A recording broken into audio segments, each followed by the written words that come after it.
90 зууныг өртөөлсөн цаг хугацаа энийг тал нутгийг илээж чадсангүй. Морин шуурга, цас бороо, аянга цаглагаан хүртэл тэнэн их цоог нь хот ойлгосонгүй. Энийг тал нутаг сайн муу бүгдийг өөртөө шингээж үнэн гудал бүхнийг өөртөө агуулжээ. Гагцгүй эндэл түүний сүр хүч оршино. Агуу их сүр хүч.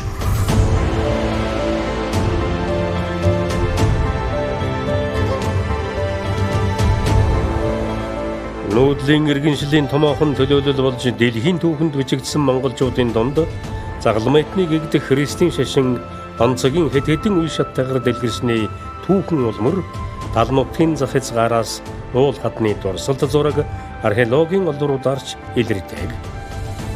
Манай эртний 9-р зууны үеэс өрн зүгээс Христийн шашны Несторын урсгалыг дэлгэрүүлэхээр номлогч нар ирсэн төдийгүй 8 Крет аймгийн нүүдэлчид дүнд гүн итгэл бишрэлтэй байсан тухай Рашид ад-Дины судрын чуулганд тэмдэглэн үлдээж байна.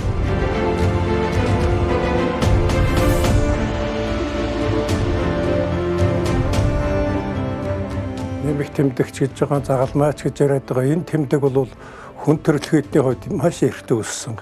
За одоогийн баттай баримтаар бол дундад чулуун зөвсөг юм мезолитийн эсвэл неолитийн үед өссөн гэж үздэг. Монгол нутагт одоогийн байдлаар мэдэгдээд байгаа одоо хамгийн эртний тэмдэг бол Улсан аймгийн Зөв хангай сумын нутаг Зураагийн улаан хад гэж байгаа. Энд дөрсөлсөн тэмдэг байгаа. За энэ тэмдэг бол өнөөгийн Монгол улсын нутгаас гарахад 10 хэдэн газраас олдсон байна. За энэ дундаас яг Христийн шашин одоо дэлгэрсэн хон хэрглэж байсан тэмдэгүүд бол бас бий л дээ. Жишээ нь Ван хаан тойрол бол ийм Христ тэмдэгтэй байсан, энийг шүтэж байсан. Энэ бол түүхэн тусгасан тодорхой баримтууд. 10 хэдэн Христ тэмдэгтэй байгаа юм л да. За эндээс бас нэг 7-8 ч юм уу яг Христийн шашинтай холбоотой зүйлсэд гарч ирж байгаа. Тэгэхээр нэгэнтээ байгаа зүйлийг бол бид үнэн байдлаар нь шинэ тухайн бол ерөөсөө үнэн бодтойг л илэрхийлэх ёстой шүү дээ. Энэ талаас нь авч үзэх хэрэгтэй юм аа.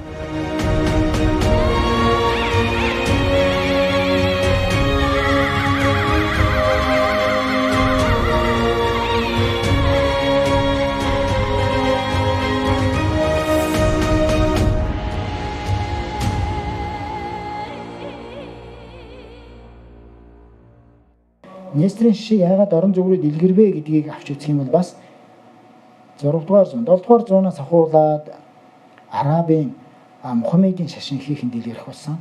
Яг энэ нь шахагдж орон зүгрээ хийхэд төгс юм аа. Энэ нь явсаар нүүдэлчдийн бидний өвөг дээдсийн түүхэнд бас хэмжээгээр энэний нөлөө орж ирсэн юм байна. Энэний номлогч нар бидний өвөг дээдсийн дотор орж ирж ээж, сургаал номлоо айлдж ээж. Ийм ч учраас энтэй холбоотой дурсгалууд үлдээж дэв баримтууд үлдсэн байх нэ.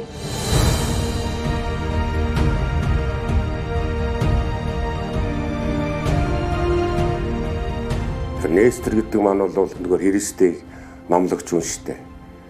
Одоо Христийн мэндснээс хойш 300 гаруй жилийн дараа төрсөн Христийн номлолыг номлодог юм хүн. Христийн сургаалыг тайлбарлах нэг цоо шин урсгалыг бий болгосон.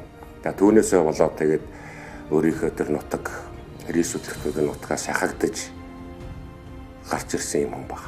Христийн шашны Несторын урсгал Азид нэвтрсний гол үүрэг гүйцэтгэсэн газар бол торгоны зам байсан гэж ном бүтээлдсэн байна.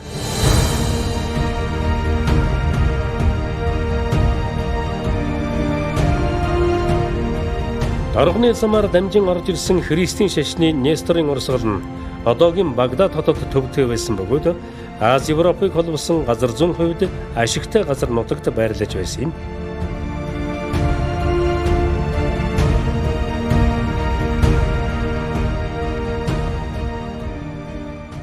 Алапын бол дорны чуулганы санвартан бөгөөд манай эртний 6-р зуунд тан улсад шашин дэлгэрүүлэхээр суурьшсан байдаг.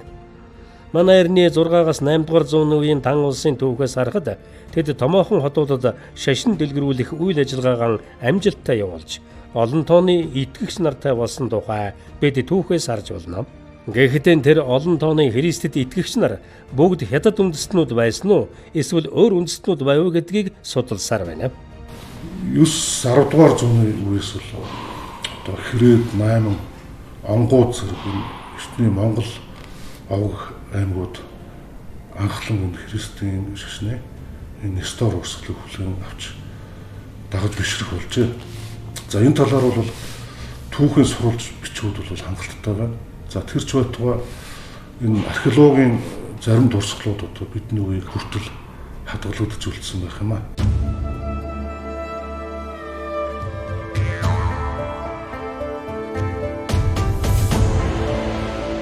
Амьдрал үргэлжилсээр хүмүүс инээж, уйлж, уулж, хайж, итгэж биширч байна. Тал нутагт мармандж байна. Үнэн эрэлд үргэлжилсээр.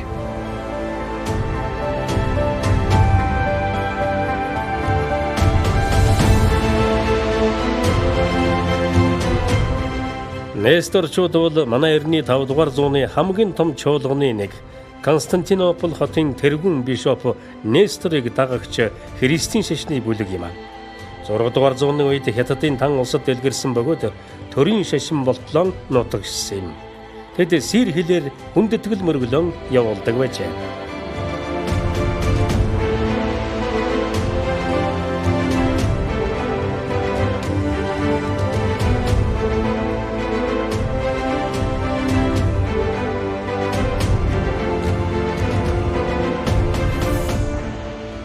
Ховд аймгийн Мөнх хайрхан сумын улаан толгойн сэр бичгийн дурсгал юм. Тэгээ энэхүү бичгийг 1988 онд манай археологч Б.Баяр нутгийн иргэдийн тусламжтай олж илрүүлээд энэхүү бичээсийг анх олон нийтэд танилцуулсан байдаг.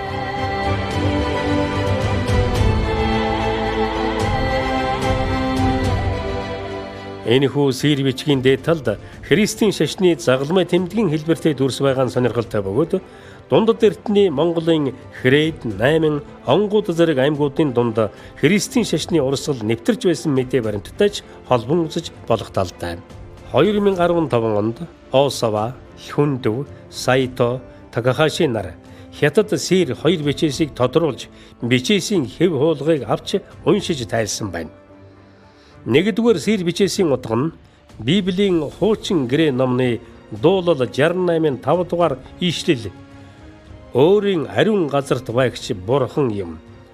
Грекийн тооллын 1609, нийтийн тооллын 1298 он гэсэн бол 2 дахь сэр бичгийн дурсгал нь Иерусалимыг уулс хүрээлэн байдаг.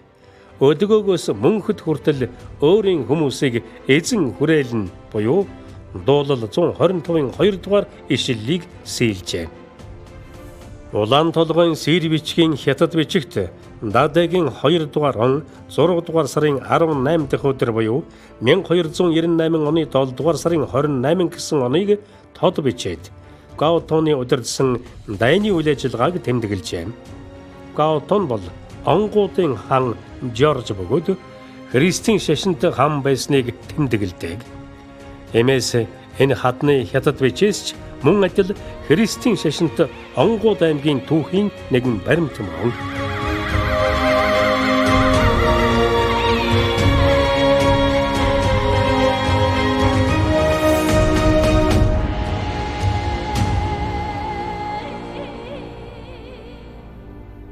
Энэ сэр бичээсний тухайд ярихлаар яалч шашны тухай ярих болно. Шашны тухайд ярина гэхэлэр Христийн ертөнцийн тухай ярих болно. Христийн ном бол 2 тэр ойрох дорндоос өрн рүүч дорн рүүч төгжсэн.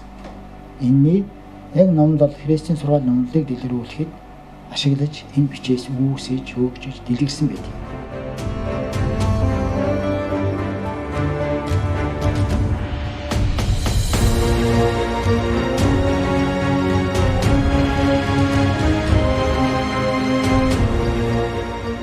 Өнөртний бэлэг тэмдгийг өөртөө шингээж их талын дунд онцгой содон харагдах боржин хад дааган чулуумын нууцлаг түүх эрэл хайгуулын зах сэжүүрийг элгэндэн тэрсээр Баян хонгор аймгийн Баян булаг сумын төвөөс холгүйхэн оршно.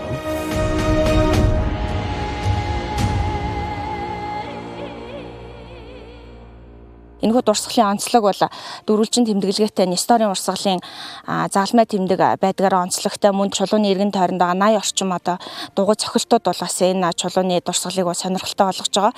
Он цагийн үед бол 8-аас 12 дугаар зууны үеийн 8-ны ханилегтай холбоотой болов гэж ингэ судлаачид үзэж байгаа.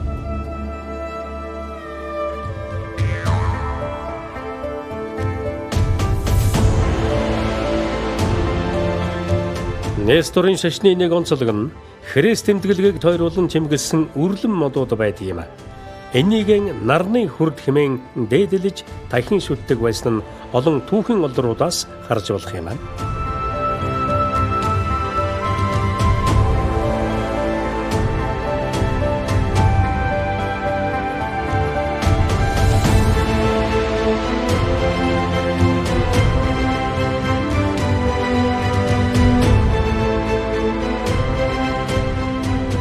Талнуудад энэ мэд олон нууц хадгалагдсаар өнгөрсөн зууны үдэс зүртлийн хүлээс тайлагдаж хүмүүс зөвхөн үннийг хайх хэрэлд орцгож байна.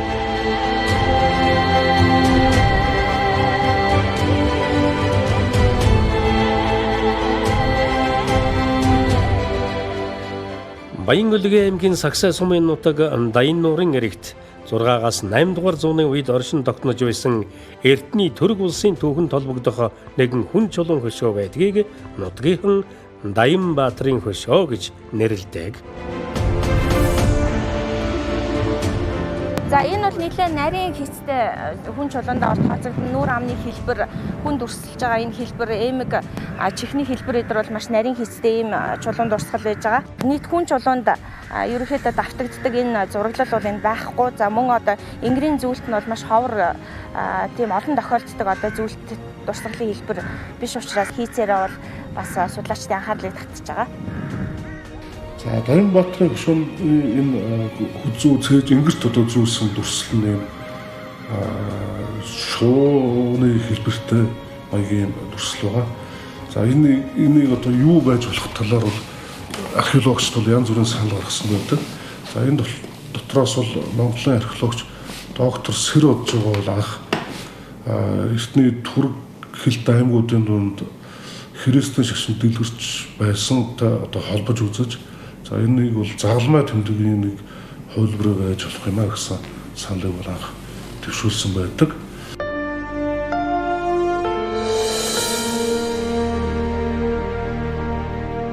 За зарим нь мөн одоо шууг дүрссэн байдаг. Энд одоо бүргэд юм уу хүчрхэг юм байдлыг илтгэсэн энэ шууг дүрсэлсэн энэ загалмай бол нэлээд болцсон байх юм а.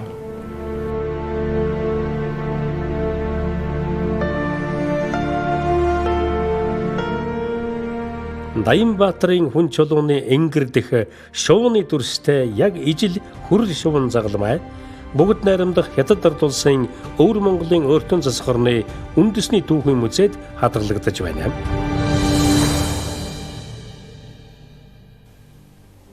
Манай Несторын шачин там бол тийм түүнийг бол одоо юу гэж хэлж байна гэдэг хас гэж хэлж байна. Хас тэмдэг гэдэг л ийм нэр байж мэднэ.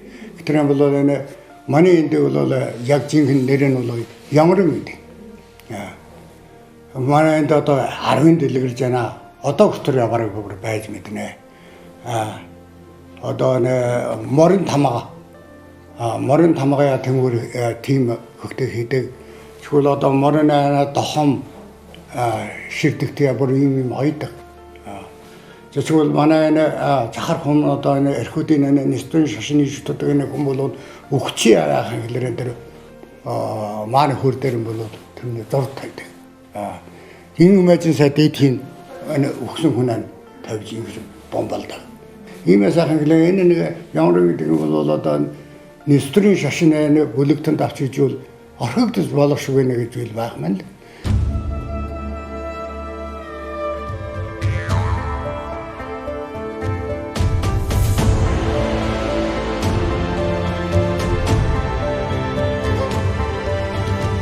За Архангай аймгийн Эрдэнэ мандал сумаас баруун хойшоо 35 км орчим газар 2016 оноос энэхүү дурсгалыг одоо нээж илрүүлээд байна. Тэгээд энэхүү дурсгал бол манай 6-7 дугаар зууны үед Төв Азийн нутагт орж ирсэн Несторын урсгалын одоо загалмай тэмдэг бөгөөд ижил төстэй ийм дурсгалууд бол Төв Азийн нутгаас нэлээдгүй тоогоор олддог.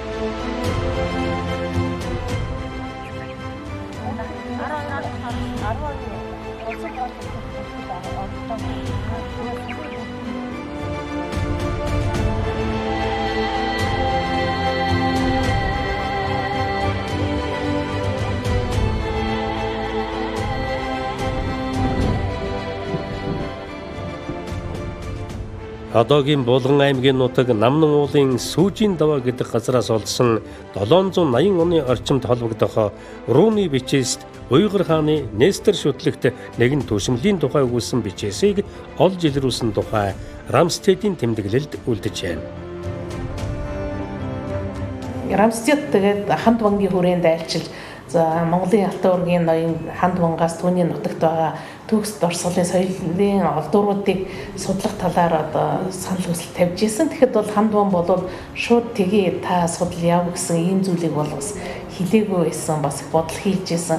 За тэгээд Рамстед бол ханд бантай ойртох, түүний сонирхлынхан дагуу яриа өгдөх, асуултанд нь хариулах ер нь иймэрхүү байдлаар ойртсоор байгаа. Тэгээд өөрийнх нь бангийн хүрээний тэр хавцах нутагт бол судалгаа хийх ийм зөвшөөрлийг олж авсан юм байна. За тэгээд түүнийхээ дагуу бол энэ сүүж чадны энэ бичээсийг бол олсон. За энэ бол тухайн үедээ бол Монголд бол цоо шин зүйл байсан юм аа.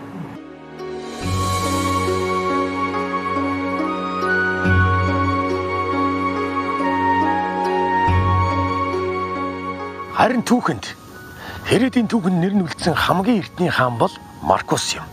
10 дугаар зуунаас Хэрэдийн Маркус хоёрхол хүртэж Христосын шашинд орсон гэх бөгөөд тун удалгүй тэдний хөрш 8-чууд Христосын шашныг хүлээн авсан нь тэдний зарим хатад Христийн сойрхол нэртэй байснаас мэдэгдэнэ гэж тэмдэглэн үлдээжээ.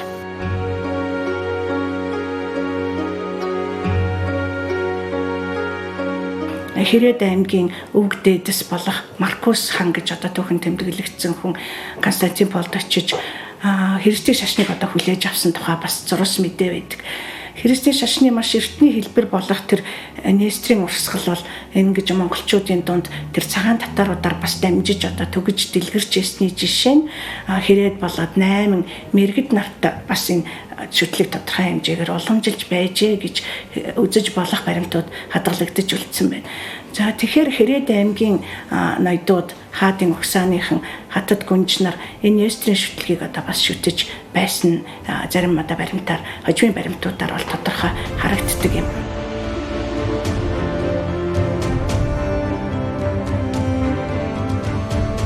Тэдний замд тайлагдаагүй олон нууц бий. Нууцлаг үнэнч бий. Хожим нээгдэх юр бусын гайхамшигч бий. Хамгийн чухал нь тэд зөвхөрлөлтгүй ирж хайж бас урагшилж байгаа итгэл найдвар төрүүлж байлаа. Тал нутагт хамгаас чухал нь итгэл найдвар ажээ.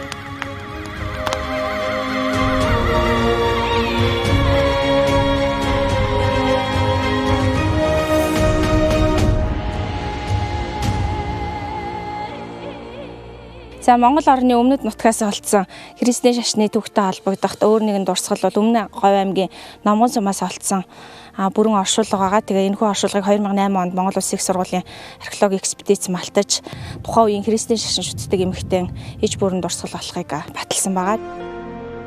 Уушнаас бол хисаагаар хийсэн юм загалмай маш өчүүхэн юм загалмай бол олдсон. За энэ загалмай бол яг тэр хүний цээжин тушаа байсан ингэртэй зүүж байсан байгаа. За энэ загалмайн зэрэгцээ мөн чулуугаар хийсэн суус зүйлтнүүд за мөн явуу чимэглэл эмэг хүрэл тол зэрэг юм олдурууд олдсон. За энэ булшны оршуулгын зам болоод мөн олдуурын байдлаар бол харьцуулсан судалгаагаар 13-аас 14 дугаар зам гэж анцгийг тогтоосон байгаа. За тэр булшнаас гарсан хүний биеинд бол дээл хувцсны үлдэгдэл байсан. За энэ хувцсыг үйлдсэн тормын нэхээс чимэглэл нь бол яг Монголын эзэнт хүрэн за Юан улсын үеийн энэ торог нэхэстэй бол ижилсэж байгаа юм. За тэгээд бид бол энэ их үгний бушийг бол үзэхдээ энэ бол тэр Христийн шашинд ялангуяа Хэрээд аймгийн нэгэн эмэгтэй оршуулга байсан болов уу гэж одоо ингэ таамаглаж байгаа.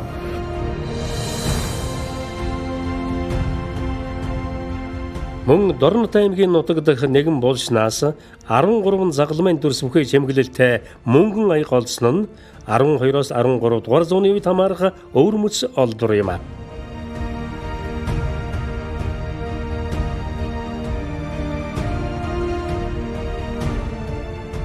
За энэ аяг бол тэр оршуулгын зам үүлийн хувьд энэ аягийг бол ингээд хэдбэр дүрсийг эвдэж зориуд одоо шамшилгаж ингэж тавьсан байгаа. Тэгэхдээ энэ бол нэг юм торгон уутан дотор байсан. За энэ аяг бол хийцэн хувьд одоо нэг игэл боловч хээ чимэглэлийн байдал нэлээд анхаарагддаг. Энэ амсрыг дагуулад монголчуудын уламжлалтын эвэр уулзаар чимэлсэн. За тэгэхдээ энэ эвэр уулзнуудын хоорондын зайд бол жижиг юм загалмай тэмдгүүдэд зогсон. За тэгэхээр энэ мөн л одоо дунд төрчний Монгол аймагуд дунд энэ Христийн шашин дэлгэрсэн бит олдрууд хэлж болох юм.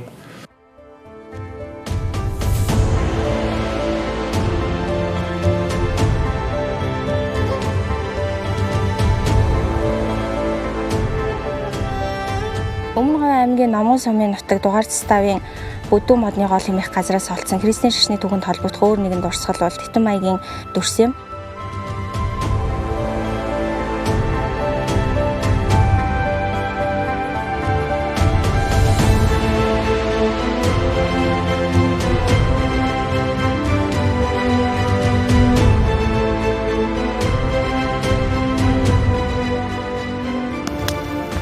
Түүхийг тасралтгүй үргэлжлэх он цагийн хэлхээ гэж ярьдаг.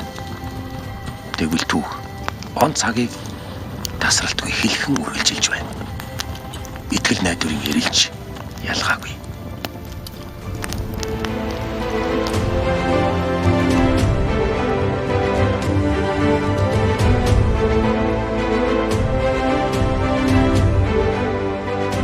Арван дугаар зуун эхэзэн Чингис хааны байгуулсан Монголын их төр тулс 200 орчим жил тасралтгүй угсаа залгамжуулж Аз Европын олон орныг захирч байлаа. Гэхдээ зүгээр нэг захирсангүй хүн төрлөختний түүхэнд эн хамгалан тогтоосон байдаг юм. Монголын эзэн төрний тогтоосон энэ эн хамгалангийн мөн чанар нь ах уй соёл, шүтлэг бишрлэр өвөрмөц онцлог бүхий улс орнуудыг өөр өөрийнх нь өв соёлоор хүндэтгэж нэгэн аяр савд багтааж чадсан Монголын эзэн төрний гол нууц байлаа.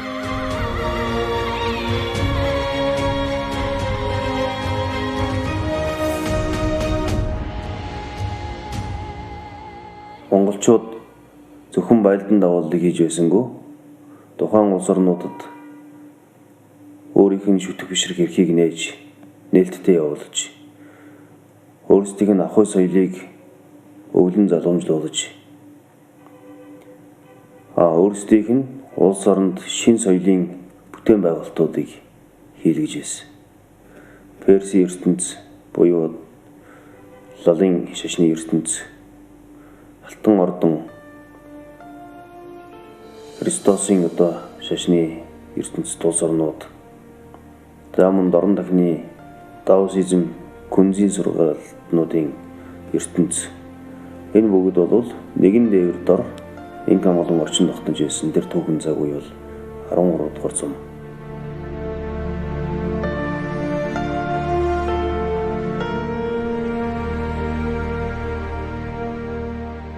Энэ урд өмнө байлдан дагуулагчд бол эзэлж авсан орондоо өөрийнхөө одоо шашин сурталыг тулган хүлээлгэж байсан.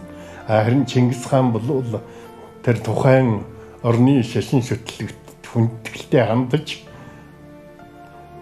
тэр шашныг одоо дэмжих, хөхүүлэх бодлого баримталж байсан.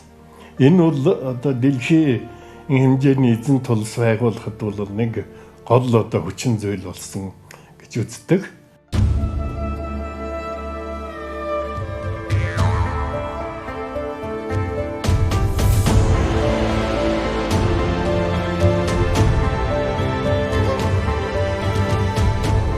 Монголын хаад ийм л үзэл санааг баримталж байлаа. Харин АРИУН хааны эмхээс ахуулаад Христийн шашин шүтдэг их хатын тухай нилээд мэдэв. Өврөг өөрийн дуртгалдаа инхүү тэмдэглэсэн байдаг. Хаан өрн дахин руу аялаад ирсэн, аян данд яваад ирсэн олон тооны хүмүүсийг одоо олзолж авсан.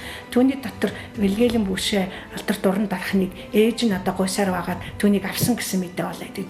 Францын дархан Вилгельм бол тэн мөнгөн мод одоо босгохтаа бол оройд нь бол ангел бурхныг одоо залсан байгаа. Энэ юу харуулж байгаа юм гэхдээ зэрэг их Монгол улс бол олон шашныг хүлээн зөвшөөрч байсан. Тэрний дундаа ер нь Христийг хүлээн зөвшөөрч байсны одоо баталгаа юм л да.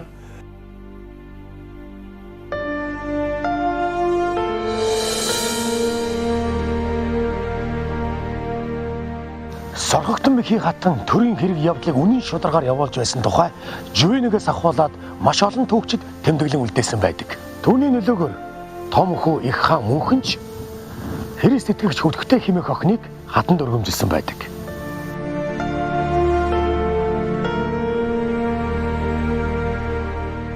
За соргогдсон хатан бол өөрөө бол Христийн шашны Нестерианы шүтдэг хүн байсан гэж бол гадныхан тэмдэглэсэн байдаг. За Рашид Азийн Жувений ертөнцийн байлдан дагуулагчийн түүх, Марко Поло, за Содрын чуулган, Монголын нууц тавчаагаад олон сурвалжуудад бол энэ хатны үйл ажиллагаа, тэрний үйл хэргийн талаар бичиж тэмдэглэсэн байдаг. За энэ хүн бол зөвхөн өөрөө Христийн шашин Нестерианыг шүтээж зогсохгүй бусад шашныг шүтдэг хүмүүсүүдэд маш хүндэтгэлтэй ханддаг. Түүний нэг хүү хулгуу бол хулгуугийн Илхатын хаант улсыг байгуулж одоогийн Иран, Персийн нутагт бол захирч сууж исэн. За тэнд бол лалын шашны сургуулийг байгуулж хатны сургууль гэж хожим нэрлсэн байдаг. За ер нь бол Монголын экстэц нар хаадууд түүний хатад бол энэ олон шашныг хүндлэх, хүлцэнгөө хандах, түүнийг сүрсэд бишрэх, тухайн шашны аль дэвшилттэй зүйлийг авч хэрэглэх ийм зүйлийг дээр бол маш их ухаалаг бодлого баримталдаг байсан.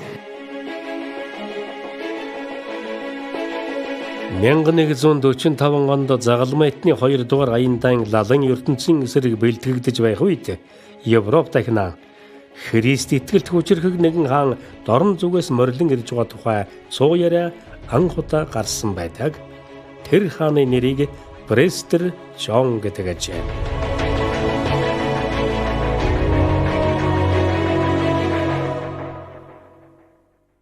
Монголчуудын өг дээдс гэгдсэн хятадны Ляо улс гэж байгуулагдж байгаад 1120 оны үеэр зөрчдүүдэд ялагдаж задран мөхсөн түүхтэй. Ингээд Ляо улсын нийт ард түмэн болох хятадчууд хэдий хуваагдаж нэг хэсэг нь Елүдаши гэдэг удирдагч ноёныхоо удирдлагад ор алс өрн зүгт нүүдлэж оцсон байдаг. За энэ явцад Елүдаши хэмээх тэргүүлэгчийн тухай домог цуу яриа Европт хүрчсэн байгаа нь тэр юм аа. Өөрөөр хэлбэл энэ хүний нэр Престер Жон гэдэг агуу их Христийн шашныг ивэн тэтгэгч их хүний нэрээр Европын гүн төрч тэрслүүд лалын шашны төрөмгийллээс авран хамгаалнаа гэсэн ийм цоо яриагаар тархсан түүхтэй баг. За үүний дараа 100 жилийн дараа бас ийм цоо яриа Европ дахин сэргэж хүчээ авсан байгаа. Бас лалын ертөнцийн төрөмгийллийн эсрэг Европын ард түмнийг Христийн шашныг авран хамгаалах их юунд тэтгэж ирэх нэ гэж Престер Жон хэмээн нэрлэдэг юм байна гэж 100 жилийн дараа дахин ийм яриа суу гарсан. За энэ нь бол юу байсан бэ гэхээр монголчуудын сайн мэдэх Ван хаан.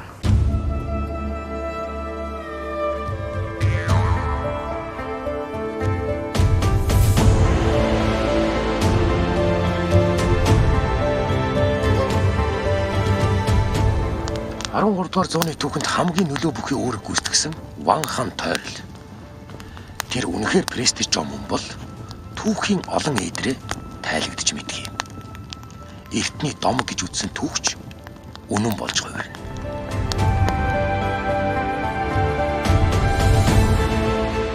800 гаруй жилийн тэртех хүлэгийн байгуулсан ил хаан тулсын үед зоосон мөнгө хийх урлаг сайжирч хамгийн олон хэлбэрээр гарсан байдаг нь олдсон юм. Харин Абага хааны үеэс эхлэн зоосны нөгөө талд цорын ганц эцэг хүү ариун сүнсний нэрээр амин гэж арабаар тэмдэглэн загалмайг дүрслэх болжээ. Несторын шашин илэрхийлэх ийм зоос ил хаан тулсын угсаа залгамжилсан хаадуудын үед үргэлжилсээр Газаны хаанчлалын үед цаасан мөнгө гарах болсноор эслэгдэжээ.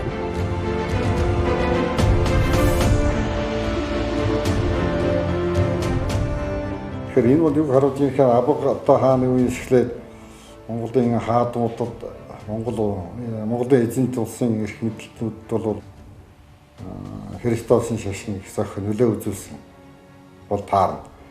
Тэгэхээр ер нь бол Өгөөдөө хааны хатан дөргөн хатан дараа нь Гүй хааны хатан тэр хаймш гэдэг энэ хаадууд тэгээ дараа нь ил хаадын Абага аргун тэр ядангуяа газан тэр хаадууд хаттууд нь өөрсдөө их Несторын шашинд их талархалтай ханддаг тэрийг дэмждэг тэр шашныг өөрснөө хөвтдөг юм байна. Тэгээд тэр нь эргээд нөгөө хаадуудад өөрсөнд нөлөөлөд өөрөөр хэлбэл хаан төрийн мөнгөн дээр Несторын шашны бидэг тэмдэг гарах ийм нөхцөл бүрдсэн гэж ингэж үздэг.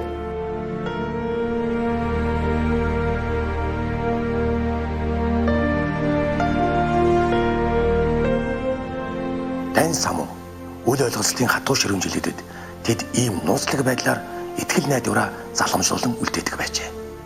Гэрийн хаан тооноор тэнгэрүүд харан эзэн бурхандаа сүслэн мөргөнө. Ийм нууцлаг бэлгэдлийн сэтгэлгээ нүүдэлчдтэй л илүү холбоотой.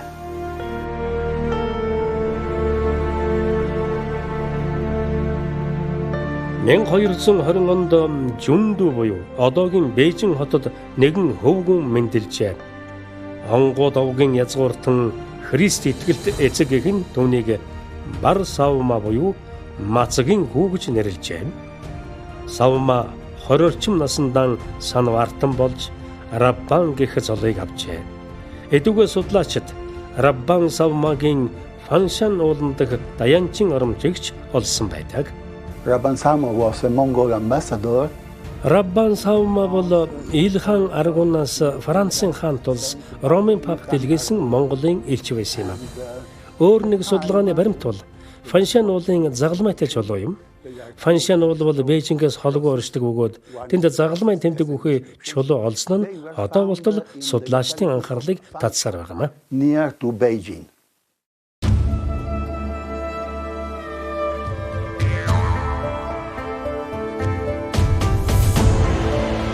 1278 онд Йоан Гүрнээс Хувилаа хааны элчийн хувиар Онгууд аймгийн Нестор шүтлэгтэн Раббан Савма өөрийн шав Раббан Маркусын хамт Илгаадын улсыг зоржээ. Ингээд 1287 онд Аргун хаан Раббан Савмаг Европ руу элчээр илгээсний зорилго нь өрнийн Христийнхэнтэй холбоо тогтоож Мамлюкийн Ислам улсыг байлаар мордон Иерусалимыг чөлөөлөх явдал байлаа. Тэрээр Франкын хаан Филипп, Английн хаан 1-р Эдуард нартай уулзаж Аргун хааны саналыг уламжилсан байдаг. Сурвалжид тэмдэглэснээр Раббан Савма тэнд эзний зоогийн ёслолыг удирдсан гэж дурджээ.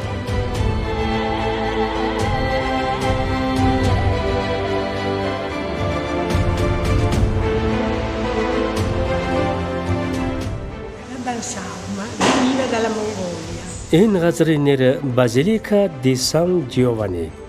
1288 оны улаан өндөгний баярын үеэр Раббан Савма Марк нар Хувилаа хааны элчээр ирсэн.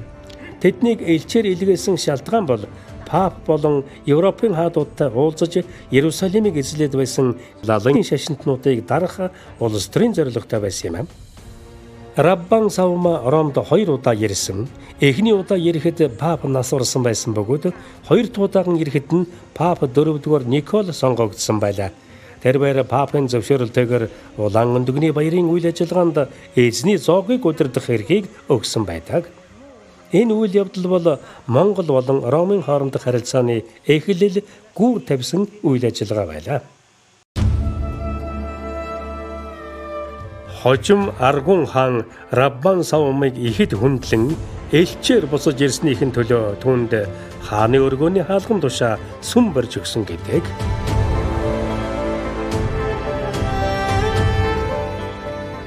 Аргун хааны Раббан Савмын хувраг зориулан босгосон сүм Жухам хаан ямар хэлбэр хийцтэй байсан нь тэмдэглэгдэн үлдсэнгүй. Бодвол он цагийн ирэх хэрэг явдлын улмаас үгүй болсон bijээ.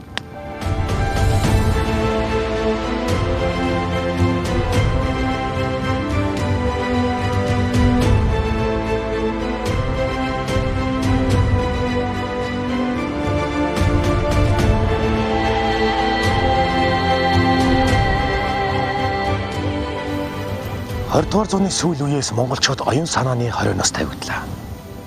Тэдний өмнө эрх чөлөө, итгэл үнэмшлийн шинэ амьдрал үүд хаалгаа нээлээ. Гэхдээ түүхийн эдрээ гашуун сургамжаа тэд мартсангүй. Хамгийн эртний Христ итгэгчдийн үр хоочос эрхүүдүүдийн түүх.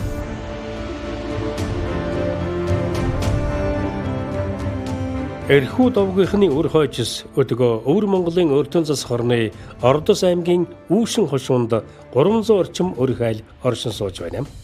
Энэ овгийнхан өөрсдийн шашин шүтлэг зан заншлаан нилээдгүй судалсаар иржээ.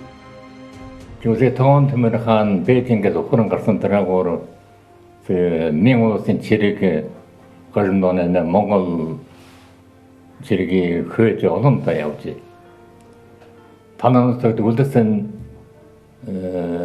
кентон онгодхон бас Монгол цэргийн доктор бас нэгэлэг Монгол онгодхон байж. Тэгээд одоо сега мөн сега цэрэгт байгууч Мянган улсын цэрэгт барагдахаа сайгаад мөн хогоом бол онгод гэж хэлэхгүй. Тэгвэл эрхүүд энэ сажинан нэрээр юм бол өгөрийн канын нэр бодоо. Ингээд үгүй. Тэгвэл хааны бид бол эрхүүд хүн онгод хүн гэсэн тэр нот.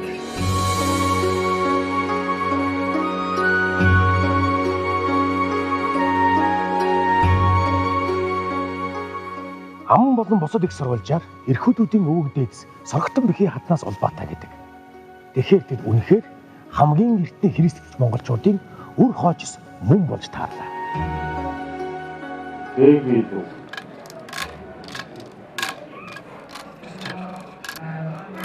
Дэвид түүхтэй үүхтэй.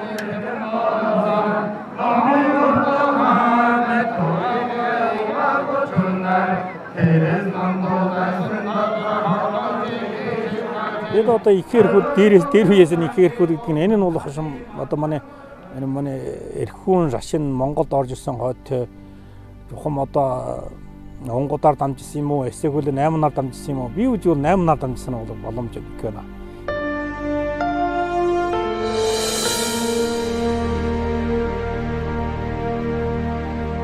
Мянга 649 онд Манжичин улс хошуунуудын шинэ хуваарлалт хийж Ордсын баруун өмнөд хэсгийг Үүшин хошуу гэж нэрийдэн 10 харьяа байгуулахад бүгд овгийн нэрээр хэрэгэлсэн тул эрхүүд овгийнхан цагрын дотор багтаж байна.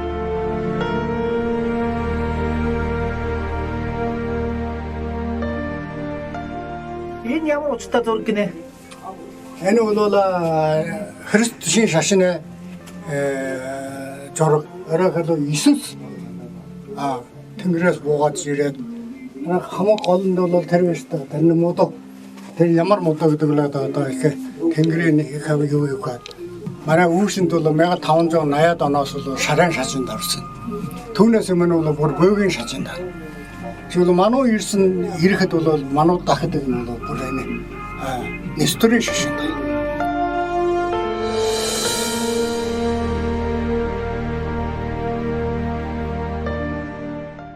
Энэ бол Жангваадын сүмөгч. Одоо Жангваадыгч бол энэ манай дээдэс байгаа. Энх хамуулан энэ үед энх хамуулан хаан жангшиж яваад одоо нэг газар цогцолгоод энэ дээр сүм байгуул таны хойд өр хоч сайн болно гэд одоо сүм байгуулад бурхан шашинд орж шарын шашинд орсон анхны сүм байна. Энэ эрхүүдийн анх одоо шарын шашинд орсон сүм байна.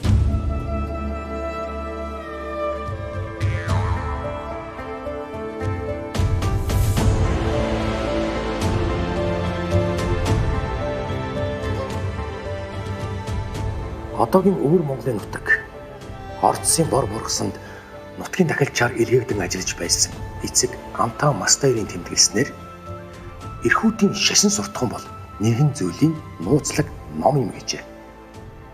Энэ нь Библийн судрыг хэлж байгаа бөгөөд сэр хэл дээр бичигдсэн учраас зөвхөн багш нь л тэдэнд дамжуулдаг байж.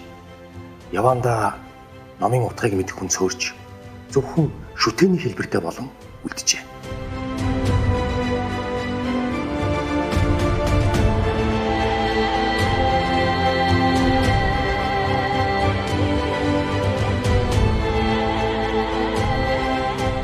Энэ номыг хия нээж болдгоо гэж л одоо хэлжсэн шүү дээ. Тэдний дахид өгнө багшны явардуул нээсэнгүй юм гэж одоо ингэж хэлжээ. Зөвхөн хуудсарч байгаа дээрээсэн бол шинэ торгоо авчираад одоо энэ шудрын тэр номын гадрыг бол одоо дээрээс нь давхарлаа л. Ингэж гад бол том юм нэг давхартай юм нэг ном байсан. Түүхийн хэдийн үед өөрсдийн шашин шүтлэгэн хэвээр нь хадгалах боломжгүй байсан хэдий ч тэдний дагаж мөрддөг зүйлсэд загалмайн шашны зан үйлүүд хадгалагдсаар байж байна. Тэд уламжлалт шүтлэгэн нууж өөр шүтэн дахих болсон нь явандаан өөр хоорондоо холилдож жинхэнэ шүтэн нь үгүй болжээ. Миний үед ирэхэд бол тэр улаан тамзан манай их ахынд тагжсан. Chứ тэр үед бол одоо батотошгүй тэр яг сэг юуны бол байколэ. Сэг АРИУН номын байколэ. АРИУН номын олонд нэг улаан тамзан тагд тангууд содор. Мань улаан тулаад танаас бурхан амин дайжээд. Chứ дахид сэг ёсол зурм бол мен үгийн ёсгаар байна. Дахид таамд бол энэ суусгаад манай хату гэдүүлэн бүр 8 сарын 13-нд чаалсан шинийн 3-нд ховор сарын шинийн 3-нд бүр нэгдэлтэй хийсэн. Эцэгдэн бүр эгэлтэйгэр бол нэг удаад нэг айлах нэг ямаа зэрзаваач ингэ тагээд. Тэр бүр ямаалаа такена хими. Энэ байдан ууг байсан байдалтай. Энэ ямаа налаад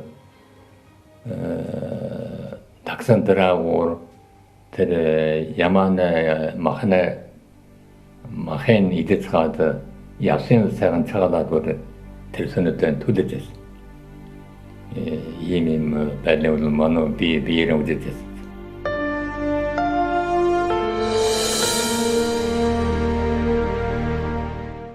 12 дугаар зууны үеийн Монголд аймгийн дунд Христ итгэл дэлгэрч байсан баримт олон сүмийн тойронд үлдсэн загалмайн дүрс бүхий булшны чулуунаас харагддаг. За өвөр Монголын өөртөө цохорны дархан муумын гуушууны Батгаалга хэмээх газраас олдоод байгаа олон сүмийн тойрон дээр бид нар ирээд байна. Тэгээ 1929 онд анх Шведийн нэрт археологч хэдий экспедиц бол энэхүү тойрыг илрүүлсэн. Тэгээ энэхүү тойрны одоо үргэлжлэл судалгааг бол 1939 онд Америкийн нэр дэвтэмтэн Овен Латимор бол хийсэн байдаг. Тэгээд үүнээс хойш бол одоо тун удалгүй Японы томоохон судалгааны баг бол энэхүү дурсгал дээр ажиллаад за ингээд хэд хэдэн сүмийн дурсгалыг бол илрүүлсэн байдаг юм аа.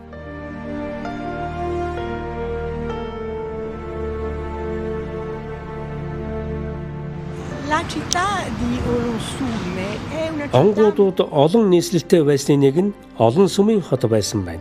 Монголд аймгийн олон сүмийн тойрын судалгааг Японы эрдэмтэд дэлхийн 2 дугаар дайны үеэр хийсэн. Монголд аймгийн хаан Жоржийг Христийн шашинтай гэж тэмдэглэдэг. Католик санвартан Жон Хятад ирээд Монголын Жорж хаантай уулзсан байдаг.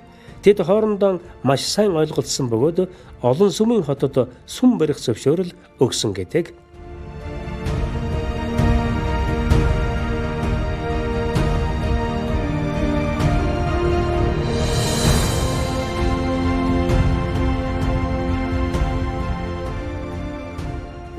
It was a wonderful beginning for me.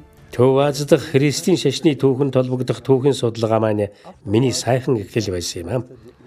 7 голын дурсгал буюу Казахстан, Кыргызстан дахь 6 буусны чулууны судалгаа миний анхаарлыг татсан юм.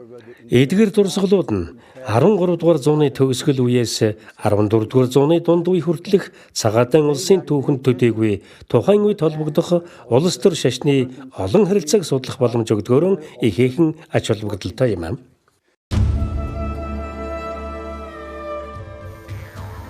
Хэдийгээр эрхүүдүүд өвөг дээдсийн шүтлэг зан үйлийг марцсан ч гэсэн эцэг Антон Мастай эрд тэдний тухай олон мэдээ баримтыг бидэнд үлдээжээ.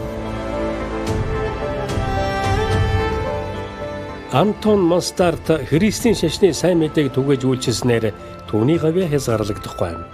Тэрээр Ордос нутгийн аман зохиол, ард олны зан заншил, түүх түүхийг судалж, Ордсын аман зохиол гэх бүтээлийн туурвиж соён гэгэрлийн зам мөрийг утгаар нь бүтээж чаджээ. Мөн Христийн шашин дэлгэрүүлэгч Джеймс Гилмор нүүдэлчдийн ахуй байдал тэдний шашин тандах хандлагын талаар тэмдэглэж үлдээсэн нь ихэд үн цэнтэй бүтээлд тооцогддог юм. Тэрээр 19 дугаар зууны 70 донд нүүдэлчдийн тунд суурьшин Монголын тал нутгаар хэд хэдэн удаа аялсан байдаг. Монголчуудтай ойртон нөхөрлөж, богино хугацаанд монгол хэлийг сураад сайн мэдээг түгэж эхэлсэн байна. Түүний бичсэн монголчуудын дунд аяллаа тэмдэглэл нь ихэд алдаршжээ.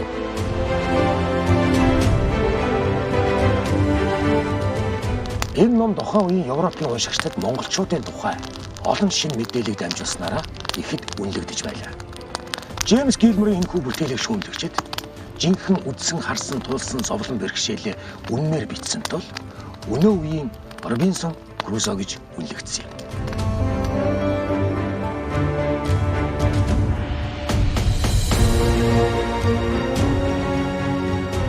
Rediscovery of Tartary. Монголын эзэнт гүрэн мөкснөөс хойш хэдэн зууны дараа католикийн шашин дэлгэрүүлэгчид дахиад цагаан харим руу өгөж ирсэн юм. Бид нар нүүдэлчдийн дунд дахин дэлгэрсэн энэ шашин дэлгэрүүлэх үйл ажиллагааг хоёр үед хуваан авч үзэж болох юм. Нэгд нь шууд бусаар нүүдэлчдийн тухай мэдээ үлдсэн. 17 дугаар зууны ихэнх үед Иесүтүүд Хятад болон Төв Азийн газрын зураг үйлдсэн бөгөөд хэдийгээр тэд монголчуудын тухай сайн мэдэхгүй ч санаартан Мартино Мартини анхны мэдээг тэрхүү газрын зурагт тэмдэглэж үлдээсэн байдаг юм а. Хоёрт нь шууд байдлаар нүүдэлчдийн тухай мэдэж авсан. 17 дугаар зууны сүүлээр Иесүтийн санаартан Фердинанд Фербест Хятад ирсэн бөгөөд анхны цагаан хэрэмний цаана байгаа нүүдэлчдэд хүрсэн байдаг юм. Тэрнээс хойш нэлээдгүй тооны католик шашин дэлгэрүүлэгчид нүүдэлчдийн тунд хүрсэн бөгөөд энэ нь зүүн гарын хаан тулс ойрд монголчууд байсан юм.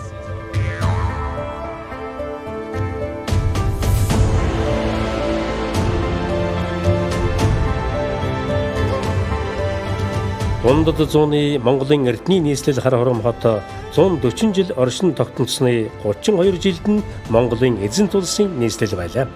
Энэ хотын ширхэг чулуун хүртэл үн цэнийг агуулж эдүгүй үед хүрснийг эрдэмтэн судлаачид нэн илрүүлсээр байна.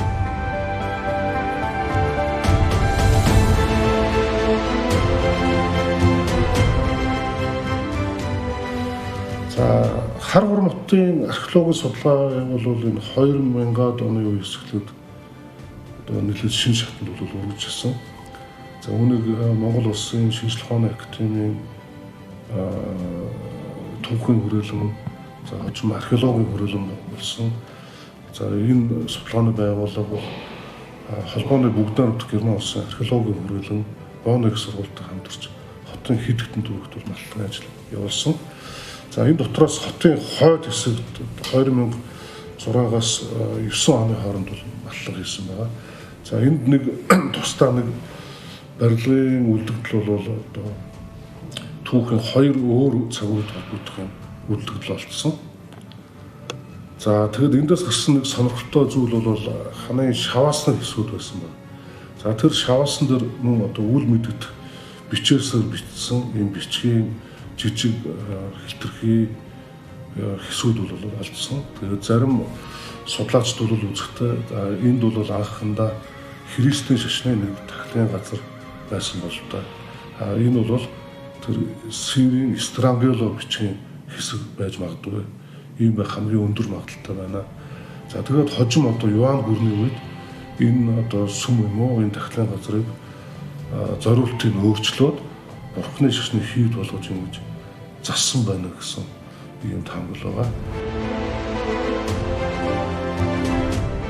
Дундгов аймгийн орон нутгийн музейд хадгалагдаж байгаа он цаг нь тодорхойгүй Христийн шашинтны хүрэл загал маань Монгол орноос олдоод байгаа энэ төрлийн олдврын нэгэн онцлог дурсгал юм аа.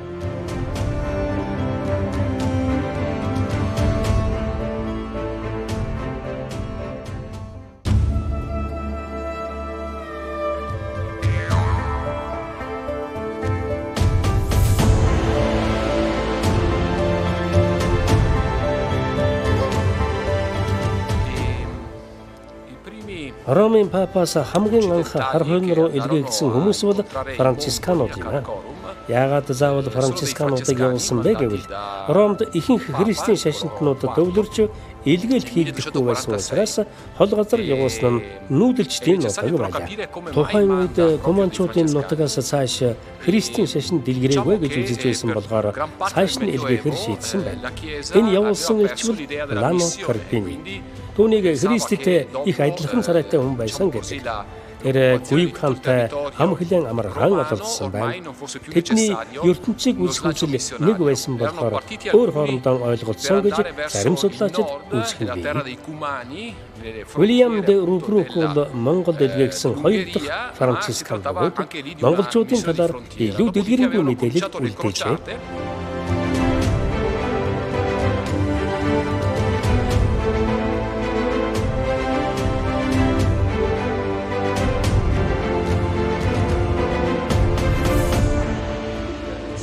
Мянга 242 оны 4-р сарын 16 бол 4-р папа Лано Карпинийг Монгол руу илгээсэн өдөр. Энэ байшинг 1870 онд Карпинид зориулж барьсан юм. Дэлхийн 2-р дайны үед нэлээдгүй сүйдэж 1949 онд сэргэн засварласан юм. Жерардо Дутория гэдэг хүн Гүйг хаанд папын илгээлтийг гардуулж байгаагаар энэ зургийг зуржээ.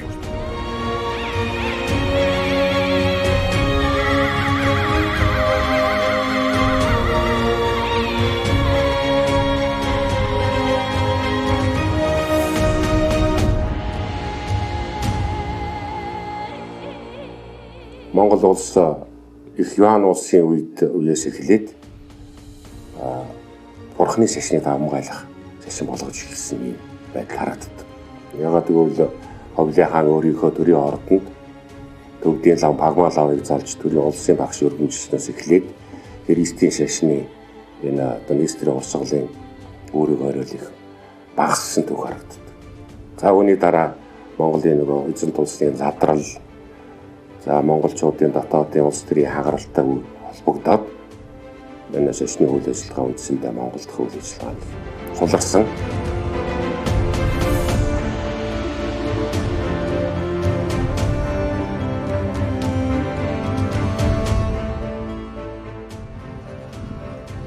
Тэдний нүдэл үнэн эрэлд байлаа. Жогомхоо үннийг олж мэдэх гэсэн он удаан жил хийсэн хатуу ширүүн тэмцэл байлаа. Өвдөс хөрсөнгүй, ирсээр, нүүсээр, эц төгсгөлгүй урт удаан аян одоо ч тал нутгийн дээгүүр хөвсөөр.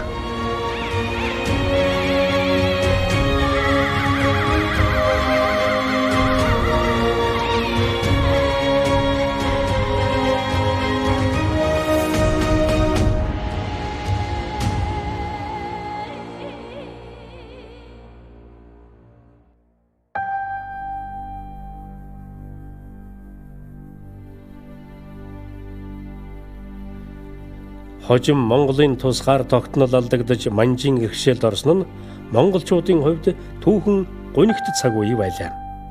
Энэ үед монголчууд манжийн зах хязгаар болж хувирсан ч тэдний дунд шашин дэлгэрүүлэх үйл ажиллагаа Христийн шашны зүгээс зогсоогүй байдаг. Тэгэхээр энийг маш олон тооны энэ Христийн шашны мишанерууд за шашин сурталчлагч нар дэлгэрүүлэгч нар ирж исэн тухай мэдээ баримтууд бол олон үлдэж хоцорсон байдаг л да. За ялангуяа энэ 19-р зууны үед болж ирэхэд нөгөө манжчин улс өвчин сулраад тэгээ манжчин улсад одоо олон Европын эзэнт гүрнүүд ноёлох улсын цаг үеэс эхлээд Христийн шашныг түгээн сурталчлагын үйл ажиллагаа зөвхөн манж гүрэн төдөөг Монголд ч гэсэн нэлээд эрчимтэй явагдсан байдаг. Тэгээ энэ дагуу хамгийн одоо бидний сайн мэдих олон тооны эрдэмтэн судлаачид явж исэн байдаг л да. Тэр бидний одоо Бозны байна, Рамстед байна, Антамасторт гэх гэмтийн одоо хүмүүс бүтээлүүдийн мэд түүхэн бүтээлүүдийн мэддэг, ухааны зүүн бүтээлүүдийн мэддэг. Эдгээр бас цаад гол зорилго бол Христийн шашнаас түгээн дэлгэрүүлэх юм хүмүүс байлээс одоо Шмидт гэдэг байна. Одоо судлаач Шмидт бол анхудаа Библийг монгол хэл дээр буулгасан хүн.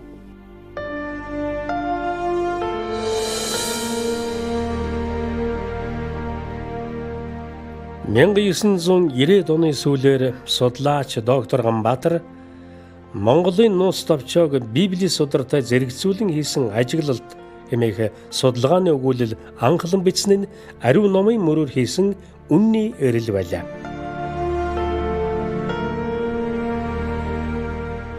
Монголын нууц товчоог бичсэн нэр нь үл мэдгэдэгч тэр их бичгийн хүн бас их номтой боловсралтай их гэгэрсэн хүн байж олон зүйлийн мэдлэгтэй байсан. Түүний дотор одоо олон шашны тухай ойлголттой байсан учраас энэ монголчуудын нууц түүхийг бичгтээ ялангуяа их эзэн Чингис хааны ургийн бичгийг бичгтээ Библийн бичлэгийн хэлбэрийг ашиглаж түүнийг дуурайлгаж хийсэн болов гэсэн ийм дүгнэлт хийхэд хүргэж байна. За тухайлбал Библи судрын шинэ гэрээний эхэнд Христийн шашныг үндэслэгч Есүс Христосын мэндэлсэн тухай дурдахдаа түүнийг одоо урагшлуулан 42 дахь үеийнх нь үг дээдсээс эхэлж тоочсон байдаг.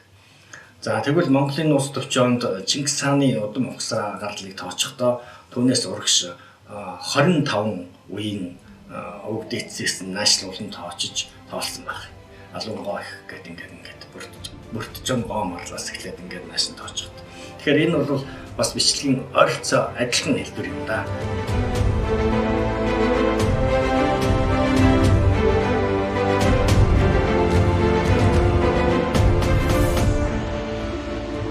Хамгийн анхны илгээлтийн эзэд халимаг монголчуудын дунд 18 дугаар зууны дунд үед орж ирсэн.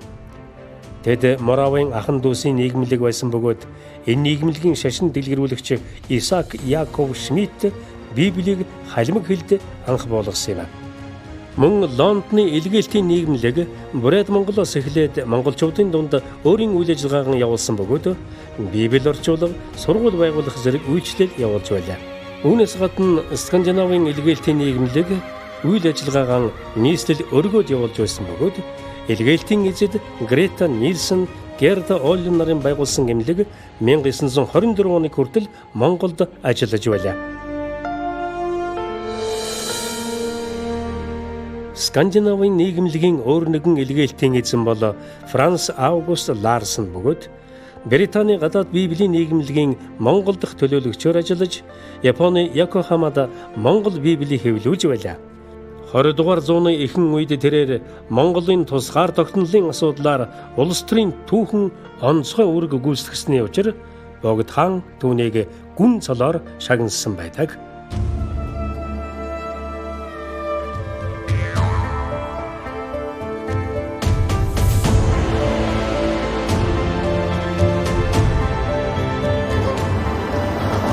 Өнөөгийн Монгол улсын нийслэл Улаанбаатар хот.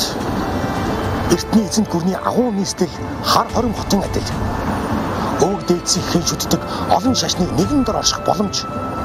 Хүн түүний шашин шүтэх эрхийг хуулиар хамгаалсан энэхүү төр төрхийг түүх мянган жилийн дараа эргэн сурвалжилж үнний зам болгон үлдээх бизээ.